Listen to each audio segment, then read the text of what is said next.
దేవుని యొక్క గ్రంథములో ఈ మాట నేను మీకు జ్ఞాపకం చేస్తూ ఉన్నాను. 37వ కీర్తన 7వ వచనములో ఏమని వ్రాయబడింది? కష్టములు ఉన్న, బాధ ఉన్న, సమస్య ఉన్న యెహోవా ఎదుట మౌనముగా ఉండి ఆయన కొరకు కనిపెట్టుకొనుము. కొన్నిసార్లు మనం ఒట్టిగా కూర్చుంటాం, మన హృదయం దేవునితో పోరాడుతూ ఉంటుంది. మన హృదయం దేవునితో పోరాడుతుంటుంది.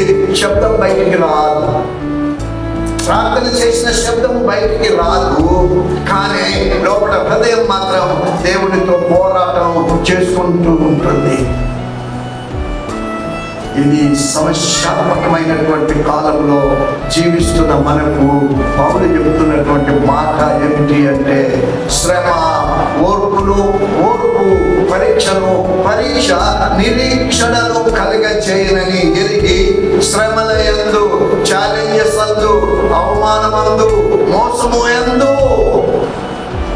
బలంగా దేవుడు నాకు సహాయం చేస్తానని నిరీక్షణతో ఉండాలి అని పరిశుద్ధ గ్రంథము చెబుతూ ఉంది.